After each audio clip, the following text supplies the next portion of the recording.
looking up from underneath. Okay, today we're going to work on runner's hip. So essentially what we're going to do is just try to loosen out the muscles around the hip and then try to get the joint, the SI joint moving a little bit better. So firstly, to get the SI joint moving a little bit better, lie down, keep your back on the mat at all times, bring your knees to your chest, then just gently rock side to side.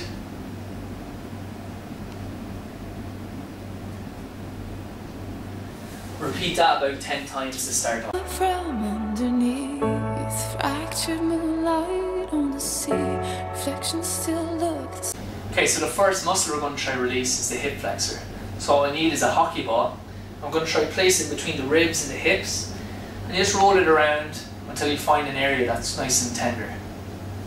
You're going to lie on the ball, and then I want you to take 5 belly breaths. So breathing deeply in from the stomach, and then nice and relaxed out. So here's how we do it. So placing the ball until you find an area that's nice and tender, then taking a big breath in, and back out. You feel the ball kind of sinking more into the stomach with each breath.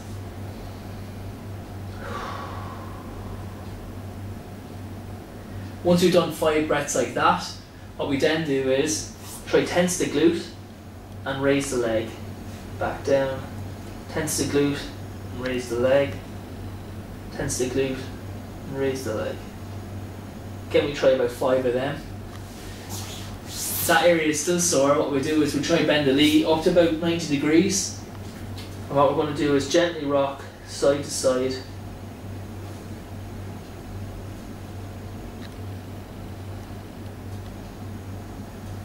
And repeat that about 5 times. Repeat that motion about until all them trigger points are gone and the hip flexor seems nice and relaxed.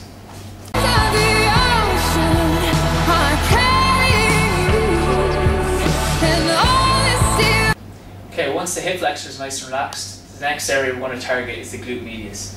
This is on the side of the hip, so we use our hockey ball to just get in around the side of the hip there. Again, place it on the side of the hip, and all you're trying to do here now is find a tender area.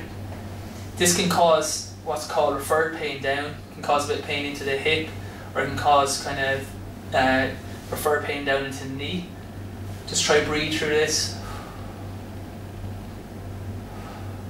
Relax. Try hold it for about 60 to 90 seconds until all that pain goes away and it relaxes.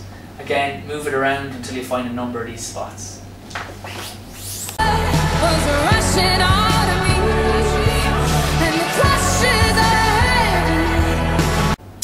The next muscle we try to target is the piriformis.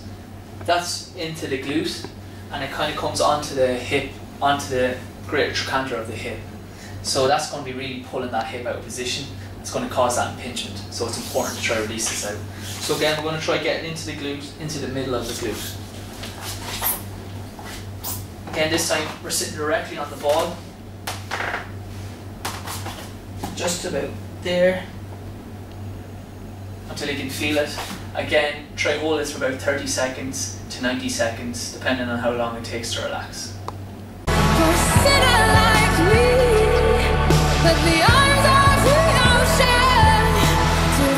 The last thing with runner's hip is we want to correct the problem of instability at the SI joint. What happens is that our 2 hips are moving too far inwards, and that causes a lot of displacement, causes their muscles to tighten up. A good way to try to stop this rotation is this exercise. Getting all 4s, try lock the ribs down to the hips, so keep the whole abs tight. Then try not to move any other part, just bring back the leg, back in, back out, back in. Repeat that about 6 times on each side.